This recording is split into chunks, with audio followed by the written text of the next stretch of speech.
watching NDTV The World Report. We will get you the very latest in regard to our top story is Pakistan's Prime Minister who has met with the Iranian Supreme Leader Khamenei in Tehran and has said that his government is committed to further deepening strategic cooperation with Iran. Now, Pakistan has been scrambling to salvage its image in the wake of India's Operation Sindoor, which had exposed Islamabad's deep ties to terrorism. Islamabad has been desperate in its efforts to save its face by trying for support here. During his visit, now the Prime Minister of Pakistan has also expressed his willingness to hold peace talks with India. To know more on this, let's just also go across to my colleague Vishal, who's joining us. But before that, let's listen into Prime Minister Modi, who's gone on to talk about the only dialogue that India could ever have with Pakistan is in connection with terrorism or in connection with POK. अगर पाकिस्तान से बात होगी तो terrorism पर ही होगी। अगर पाकिस्तान से बात होगी तो पाक ऑक्युपाइड कश्मीर पीओके उस पर ही होगी। Vishal joining us. Vishal, of course, it is Pakistan's Prime Minister showing his willingness to talk about terrorism, to talk about Kashmir, to talk about the water situation, talk about the Indus Water Treaty. But, India's stand is very, very clear, and it's been said time and again by Prime Minister Modi as well as others in the central government that the only conversation that India is open to would only be on the lines of terrorism or as far as, Pakistan occupied Kashmir is concerned, POK, and no other conversation can ever take place. Yeah, that has been pretty much specified and clarified by the PM Narendra Modi time and again, as you mentioned, that India will only speak with Pak when it comes to POK, Kashmir and its terror-related, encouragement that it has been doing for the past few decades. And there will be no other engagements with Pakistan, is what India has been repeatedly saying. And this goes to show that Pakistan is desperate for support on the international stage. PM of Pakistan, Shehbaz Sharif, is on a 4-nation tour as we speak. He has already met the Turkish President. He met the Supreme Leader of Iran, Ayatollah Khomeini. Then he also met the Iranian President. And he spoke about a plethora of topics. Both the leaders spoke about many things. And he also spoke about India-Pakistan conflict and said that Pakistan is ready for peace talks. But it's all sort of hypocrisy because all of us know, it's well known that Pakistan has been exposed on the international stage by India through its Operation Sindoor. And time and again, there have been many terror-related incidents that have originated from Pakistani soil. So the talk about peace talks really does not have any ground. Right. Thank you so much for joining us. And of course, you were talking about the role that Iran has played, and that is what Pakistan's Prime Minister has thanked Iran for, playing that role in the ceasefire agreement that's been reached upon. But Prime Minister Modi today put out its strongest message to Pakistan, saying that the terrorists should have been eliminated on that very night itself. And, this is that Pakistan has been punished, and there's proof on camera while Operation Sindoor is now, in the Atma Nirbhar mode, while Operation Sindoor it really symbolizes the power of India. While even, referring to the Indus Water Treaty that, the Prime Minister has spoken about that issue as well, that should remain in abeyance. And the Prime Minister there, talking about the hypocrisy of Pakistan that has been exposed, and terror activities are not just a proxy war, saying that, in fact, Pakistan will pay a price while India is, all for peace. But the thorn of terrorism will be removed by Prime Minister Modi. That is the promise that Prime Minister Modi has made from Gujarat, his home turf. Sinduriya सागर की गर्जना और लहराता तिरंगा जन मन के हृदय में मातृभूमि के प्रति अपार प्रेम एक ऐसा नजारा था, एक ऐसा दृश्य था। और ये सिर्फ गुजरात में नहीं, हिंदुस्तान के कोने कोने में है। शरीर कितना ही स्वस्थ क्यों न हो, लेकिन अगर एक कांटा चुभता है तो पूरा शरीर परेशान रहता है। अब हमने तय कर लिया है उस कांटे को निकाल के रहेंगे। In other news, nearly 50 people, including 4 children, have been injured after a car that rammed into the fans celebrating Liverpool's Premier League trophy parade. This is a parade that took place on Monday evening. A total of 20 people were treated for injuries at the scene, while a further number of 27 were taken to a hospital. Now, a 53-year-old man from the Liverpool area has been arrested in relation to this incident. The Prime Minister of the United Kingdom has also said the scenes in Liverpool were appalling and added that his thoughts were with the victims. Let's listen in to what the police in the United Kingdom had to say.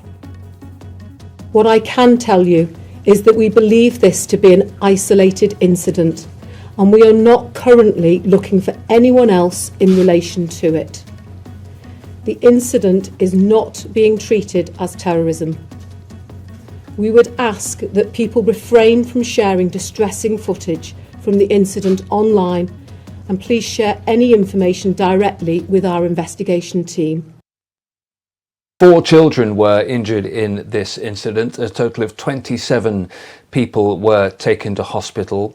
50 or so were injured in some way, without them all requiring hospital treatment. And we understand that 1 child and 1 adult out of those injured are seriously injured. Police did move fairly quickly after the incident to say that the man that they had arrested was a 53-year-old white British man, and that's thought to be partly because of some of the speculation that was swirling online about the possible identity of the driver of this vehicle that ploughed into the large crowds of people that were still celebrating Liverpool's Premier League win. Officials in the city of Liverpool believe that around 1 million people had been out on the streets celebrating Liverpool's Premier League win. Very, very busy streets indeed. Some people starting to make their way home as this incident unfolded. Police still urging people not to speculate about the exact circumstances behind the incident. The 53-year-old man remains in custody. It was an episode that the Prime Minister Keir Starmer called appalling when it unfolded on Monday, and again he thanked police and emergency services for the work that they had been carrying out. But as I say, 27 people in total taken to hospital, no fatalities recorded, which many will view as incredibly lucky given the speed at which this vehicle was clearly travelling. Ollie Barrett, NDTV, London. A mass shooting was reported at the Fairmount Park in the United States and Philadelphia area on Monday night, where 2 people were killed and at least 8 others have been wounded. According to the police, at least 2 of the shooting victims are believed to be juveniles. The incident happened around 10:30 at night. This was on the Lemon Hill Drive at the it's a very popular drive area where local media reported has gone on to say that the age of the victims who died in the mass shootout is not known yet. It is also not known if anyone was taken into custody by the authorities, but the Philadelphia police are investigating the matter. According to the Ukrainian military, more than 200 of the country's prisoners of war have died in Russian captivity since Moscow launched its full-scale invasion over 3 years ago. One of them was, in fact, a man who has been captured by the Russian army in Mariupol in 2022, together with thousands of other Ukrainian soldiers. In August of 2022, his family received a letter from him in which he wrote that I'm alive and well and everything will be all right. З полону нам прийшов лист, написаний його рукою. Є лист, до речі, покажу. Є лист. І також ті самі слова все добре, я жив-здоровий. І ще з полону в нас є відео. Відео, де також звертається я жив-здоров, хоч там подивитися на нього, цього не можна сказати, що він здоровий. І все, що ми отримали, що ми побачили. Потім побачили лише труну.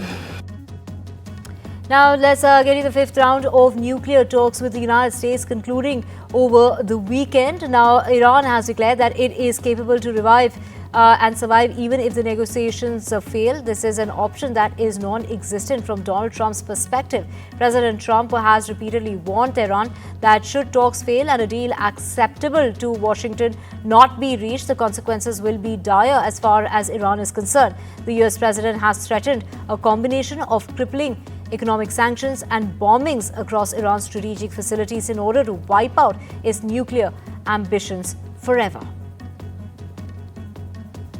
Donald Trump escalated his campaign against Harvard University on Monday, threatening to take away $3 billion in grants and lashing out at some of its foreign students as radicalized lunatics. Trump said that he would consider removing the money from Harvard and giving it to trade schools in the United States instead. In a separate post, he also has gone on to rally against the universities. These are the international students, saying that he was waiting on Harvard to supply foreign students lists so that the United States government could determine how many radicalized lunatics, troublemakers are there in all and should not be let back into the country. The comments intensified Trump's attacks on Harvard since his inauguration as the US president in January, including a freeze of more than $2.2 billion in federal funding for grants at the university. A Palestinian official said on Monday that Hamas has agreed for a proposal by the United States Special Representative Steve for a Gaza ceasefire, only for an Israeli official to deny that the proposal was Washington's, and adding to that no Israeli government would and has accepted it.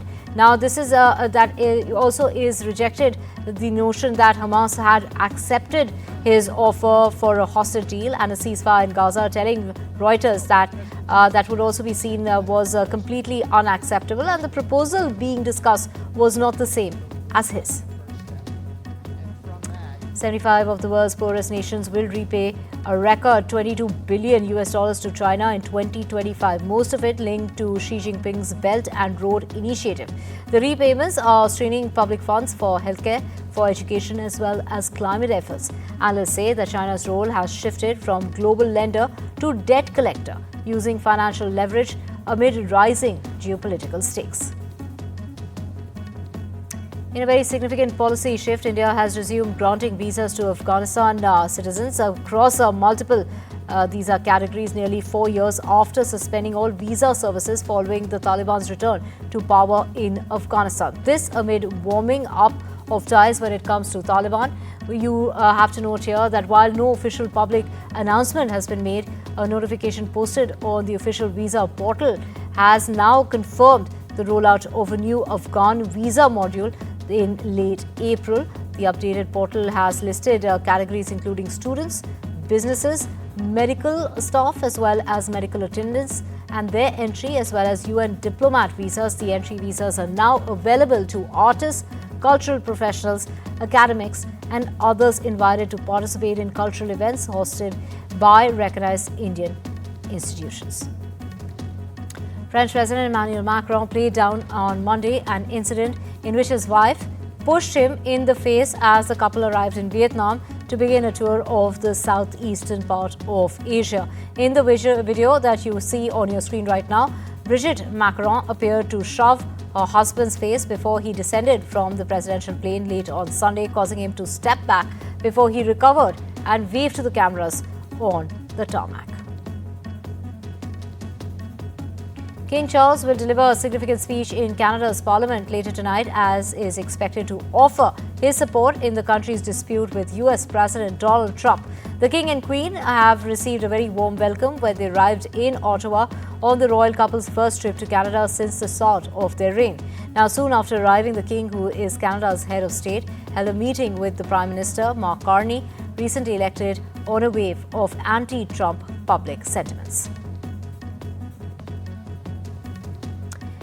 Now, in what is being seen as a move by the interim government in Bangladesh to clamp down on the dissent by the government employees, protests have been erupting in Bangladesh, adding to the problems of the government of Muhammad Yunus. This is the interim government in Bangladesh.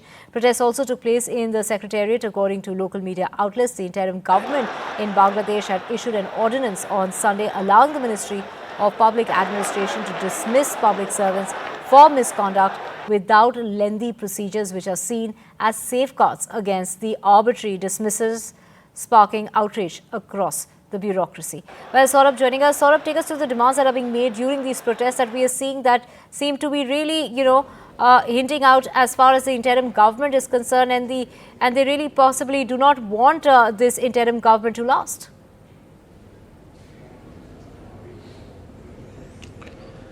Well, I mean, these are specific demands on specific issues, but these are, of course, adding to the problems of the interim government. Now, the interim government has been facing criticism, and that's something that they've responded to as well. But many are seeing this move by the interim government to allow the ministry to actually, terminate people for misconduct without the lengthy procedure that's there. Is being seen as an effort by this government in the interim government in Bangladesh, which is led by Mohammad Yunus, to try and clamp down on those who show dissent. And that's why you see these protests taking place now. Armed police have been deployed at the secretariat in Dhaka since the morning. However, the protests have still spilled into the fourth day, and they are continuing as of now, though the interim government has not yet come back with a response on the demands. One of the demands is, of course, rollback. There are other groups that are protesting as well. And remember, just a few days ago, a top-ranking official to the level of foreign secretary left his position because he was unhappy with certain decisions that were being taken, is what sources said. So all of this is taking place in the context, in the backdrop of that. And of course, these protests continue, adding to the problems for the Mohammad Yunus-led interim government. Right. Thank you so much, Saurabh, for joining us with those details. Moving on now, China and Cambodia. The naval forces there have held a joint drill, and this is the Golden Dragon in both maritime and aerial zones near Cambodia's port. The operation, involving 11 naval vessels and 3 helicopters from both countries, stimulated. This is a scene where terrorists hijacked a cargo ship. This was the first air-sea live force exercise that's taken place. This is called the Golden Dragon series of joint exercises, which began on the 14th of May and marks Cambodia's latest and largest joint drill. This is the drill exercises that have been taking place with China. Meanwhile, Venezuela president has claimed an overwhelming victory in the regional and parliamentary elections, which were boycotted by the majority of opposition parties. The main opposition group, led by popular figurehead, has urged voters to stay away to avoid legitimizing what she described as a farce election. More than 70 people were arrested in the lead up to the election, including a leading opposition figure as well. Venezuela hoy lidia con la frustración, la rabia y el miedo.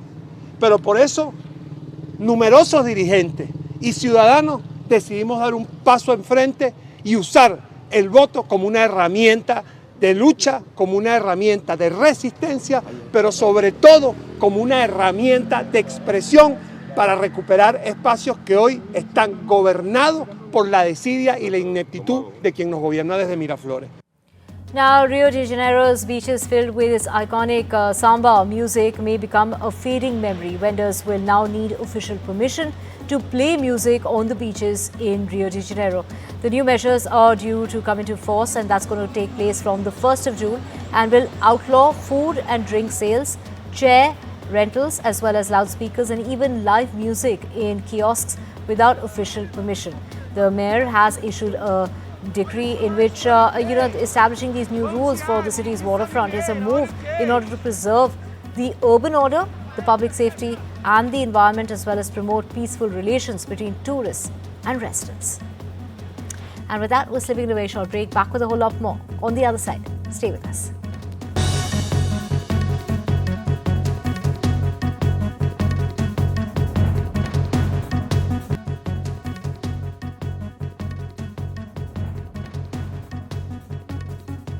Welcome back. You're watching the World Report on NDTV. Let's get you the latest when it comes to Russian President Vladimir Putin, who's called for the US tech giants like Microsoft and Zoom to be throttled in Russia, accusing them of acting against national interests. Speaking to business leaders, Putin has gone on to say that foreign firms enjoy favorable conditions but harm Russia in return. He pushed for stronger local tech and warned that companies like McDonald's, which existed in the market, won't be welcomed back easily. Japan has lost its position as the world's largest creditor. This is the creditor nation for the first time in 34 years, falling behind Germany even as its net external assets hit a record high in 2024. Japan's net external assets have reached over 533 trillion yen last year, rising about 13% from the previous year based on government data. While the figure marked an all-time high, Japan has lost the top spot it has held since 1991, being overtaken by Germany, whose net external assets have now crossed over 569 trillion yen. China remained in third place with the net assets of 516 trillion yen, and that is according to the latest reports. Amid the recent wave of mass layoffs, Sweden-based Volvo Cars is eliminating 3,000 positions, roughly 7% of its workforce, as part of its cost-cutting program, as the automotive industry faces challenges from higher costs for raw materials, a diminished European car market, and US President Donald Trump's 25% tariffs on imported cars and steel. A move to revive investor confidence, the layoffs come after the Sweden-based company reported a sharp drop in earnings in the first quarter of 2025. Human resources research and development, R&D, and communication departments are likely to be affected the most. Walmart is facing backlash after it fired nearly 1,500 employees, sparking online outrage from supporters. These are MAGA supporters. Now, critics falsely accuse the company of replacing American workers with H-1B visas. These are the holders of those visas, specifically targeting Indian origin CTO Suresh Kumar. However, the cuts were reportedly part of a larger restructuring, not outsourcing. The roles affected include advertising and e-commerce, not tech jobs typically tied to H-1B visas. Southwest Airlines has said that it will charge $35 for one checked-in bag and $45 for the second, except for certain elite customers, bringing an end to the airline's free luggage policy. The move formalizes Southwest's March announcement when the airlines had gone on to say that it would end its bags fly free policy by charging some customers as it looked for ways to shore up earnings. Portugal icon Cristiano Ronaldo has signaled that he would leave Al Nassr after declaring that a chapter is over hours after the Saudi Pro League finished. The 40-year-old footballer joined Al Nassr in 2022 from Manchester United, and his contract in Saudi Arabia ends this summer. Ronaldo ended as Saudi Pro League's top goal scorer on 24.